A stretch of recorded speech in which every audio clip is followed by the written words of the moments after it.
We're here today to mark the 76th anniversary of the death of Frank Conroy, who died in Spain fighting the fascists. We're standing here at a monument dedicated to a number of IRA volunteers who they themselves died in the same struggle, the struggle against imperialism. This monument beside me was unveiled by Father Michael O'Flanagan, a great supporter of the Spanish Republic,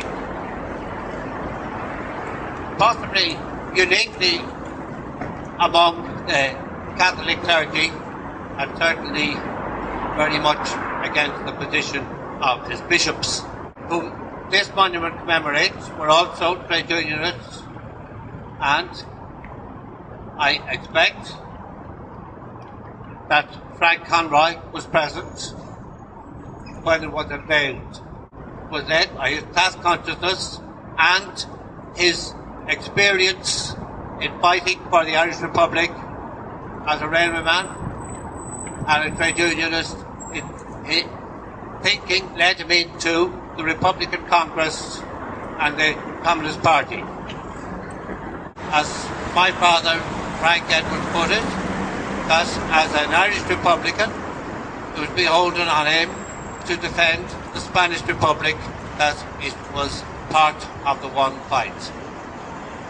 As I said, Michael O'Flanagan went on, he gave very good support to the Spanish Republic, would have been involved in meeting and bringing over a Basque priest,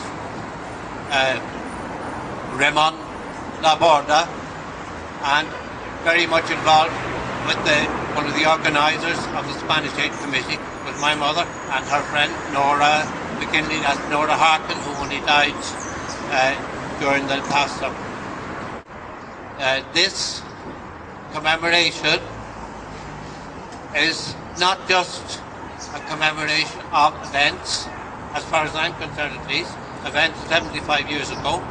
It's very easy to be revolutionary about 75 years ago, but it is, if you look here, the flags of one Irish Republic and the Spanish Republic. We cannot say that either republic, in the sense of a republic serving the common people, serving the working class, has been achieved. And in Spain, they still have a monarchy. Franco may be dead 35 years, but you still have this king who goes off shooting elephants when the country is in a dire recession, when the people of Spain are suffering. He is off shooting elephants. Now, what Spanish friends would put it, España mañana será republicana. Spain tomorrow will be Republican. And can we say the same for our country? What we have is by no means what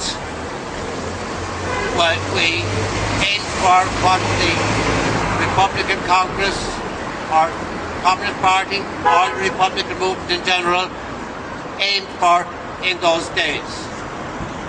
And also just the internationalism of those who went to fight for the Spanish Republic is needed now. We need solidarity with people in struggle, people in Colombia, or an opposition to the wars being organised by the imperialist powers. They had a war against Libya, proxy wars sometimes, they get other people to fight them. They're organising a war against Syria, they're preparing a war against Iran. We don't have to support those regimes.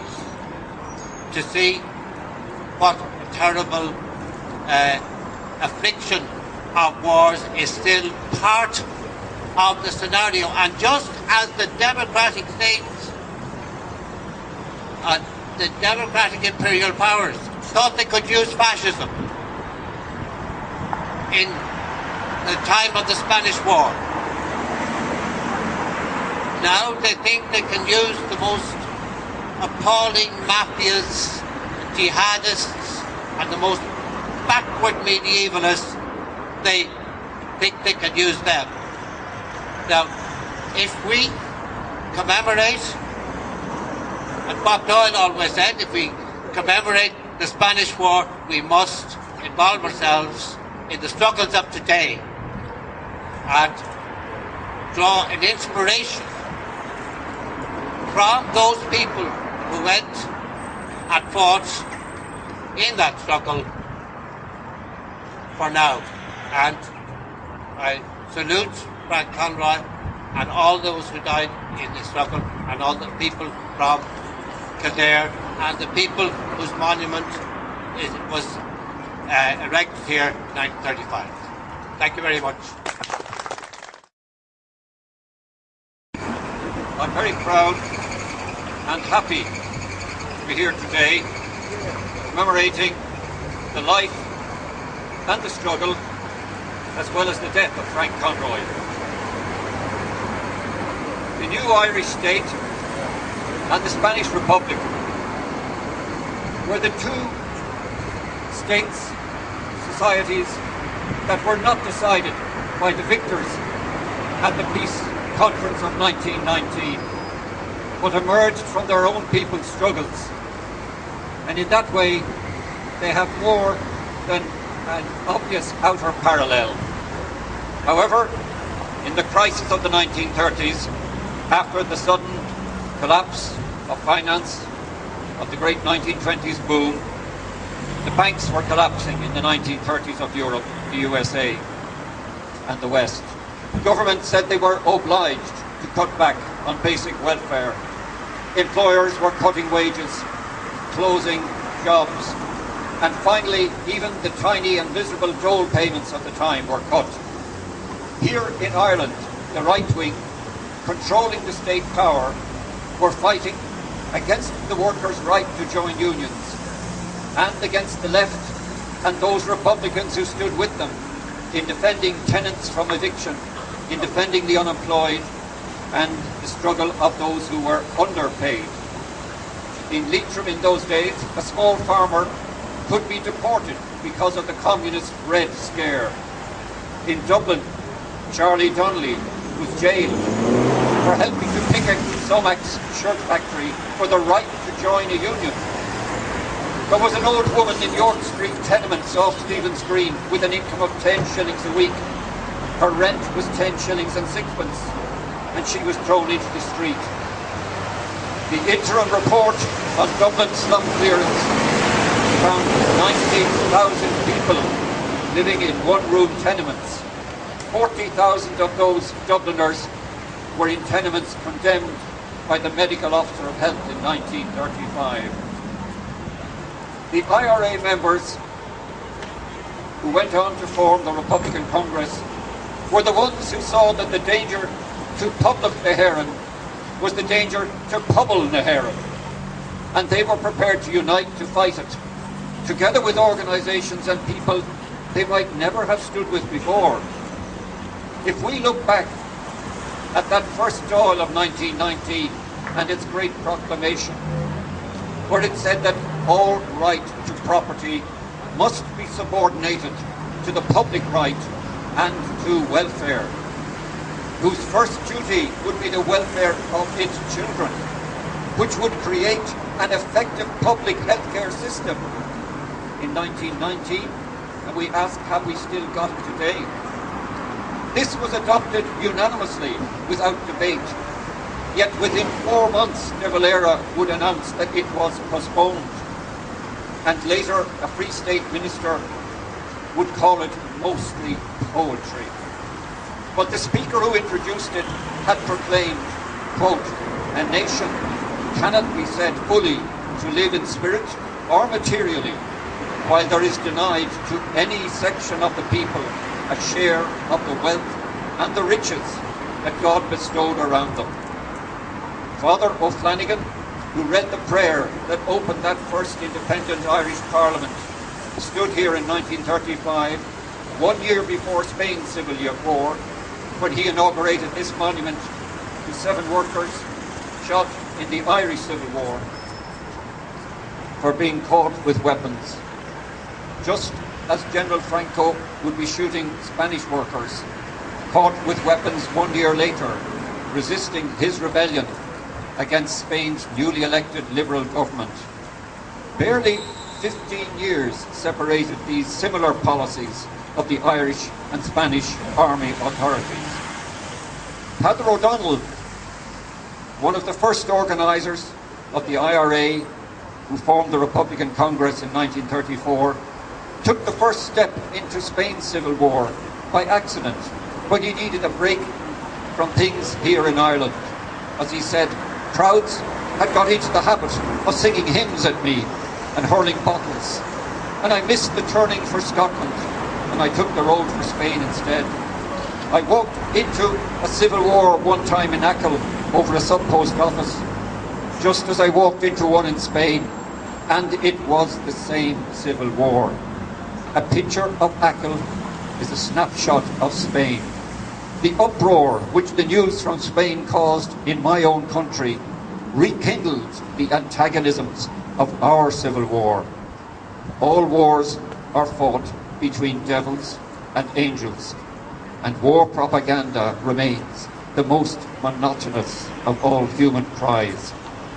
We can ask today, why did these Irish Republicans and the Irish left go to fight in Spain? When Frank Ryan was captured, the Gestapo asked him this question in March 1937, and he said, because it's the same fight in both places.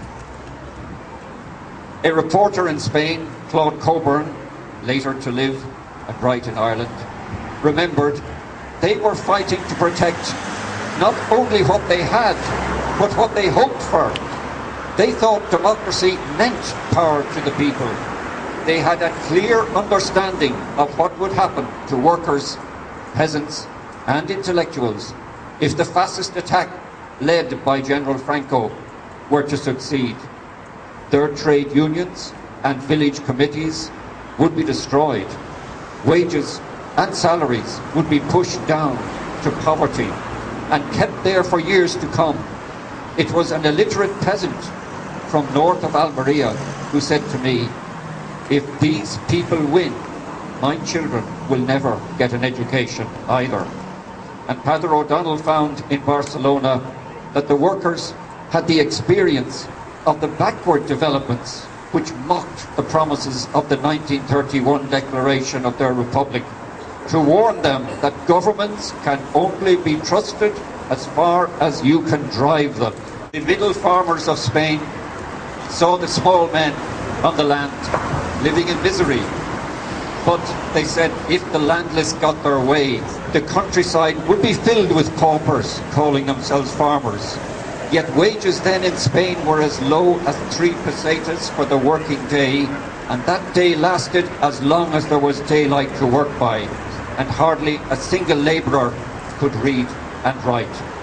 The Spanish Republican Ramón Sender heard the landlords say, after their party won the previous 1934 elections, that those landlords would grind their peasants down till they ate the weeds from the ditches. And indeed, many a labourer's family had to do that in the winter of 1935, during the 2 black years of that right-wing government. When the government of the Republic became the Liberal one of the elections of 1936 and the war broke out, the Irish went into action at Lopera in Córdoba. They were a fledgling army, mostly untrained, in the new International Brigades.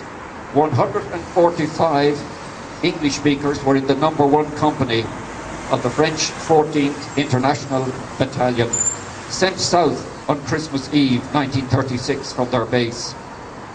They had very poor Austrian rifles which fired a single shot, and they were dating from before the turn of the century. On the 28th, they advanced uphill to the town, occupying a crest facing the town itself. The following day, enemy planes bombed them.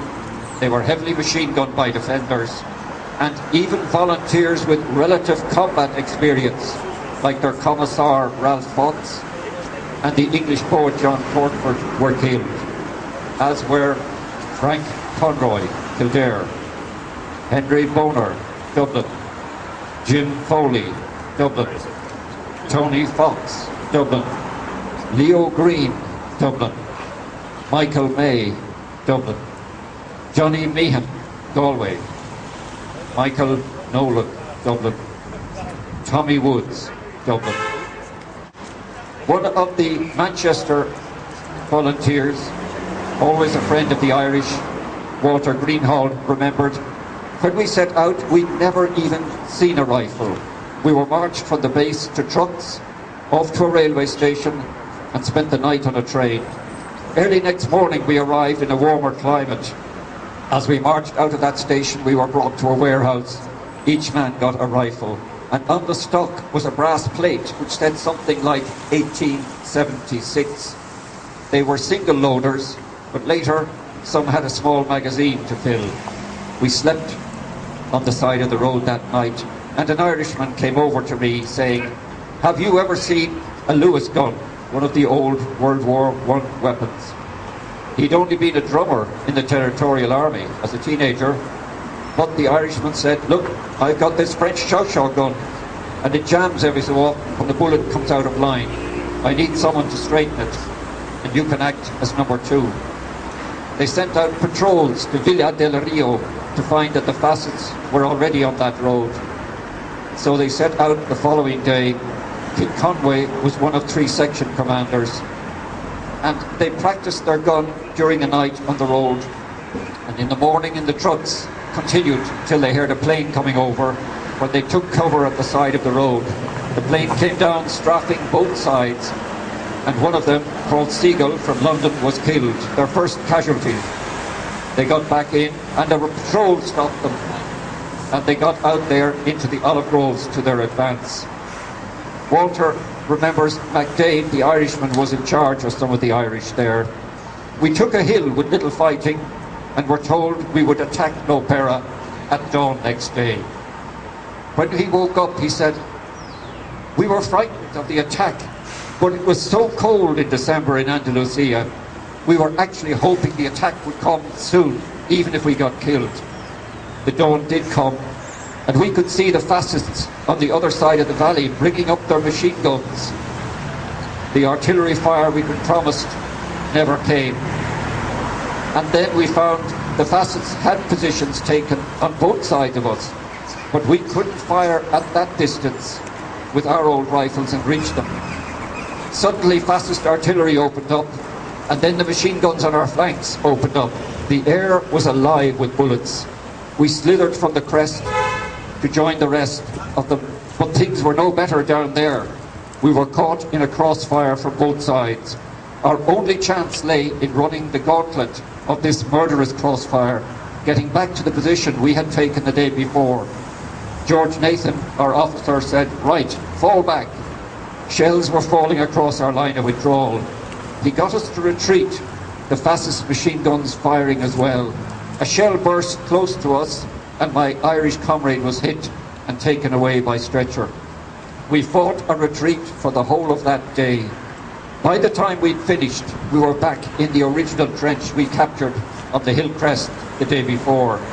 Altogether, we suffered about 20 casualties. Astonishingly few, considering the situation we'd been put into. The wonder was that any of us survived, that the whole British company was not wiped out. George Mason, their commander, was recorded as having led during 4 hours under enemy attack and bombing and machine gun fire, and organising a retreat in sections, keeping his inexperienced men together so that as one section withdrew, they fired and were covered by another. The Irish section, which had been occupying the most advanced position, lost nearly half their number killed and wounded during the withdrawal. Later, the battalion's French commander, Major Lassalle, was shot for treachery. Frank Conroy's body and those of his dead comrades still lie somewhere in those hills around Lopera today. and the Western democracies preferred to let Spain fall to fascism rather than to help a fellow democracy to defend itself. And they continued this policy until it led the entire world into war. When the surviving Irishmen of the brigades came home to Dublin on the 10th of September 1938, Father O'Flanagan was there to greet them at the small rally in Abbey Street.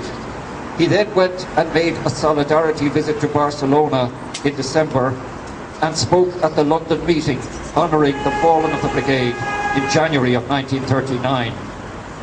George Gilmore, a fellow organiser of the Republican Congress with Padre O'Donnell and Frank Ryan, gave an account of his history of the Congress, which ends with the conclusion: the belief still held by the trade union rank and file that Fianna Fáil was leading to the Republic was still the dominating force.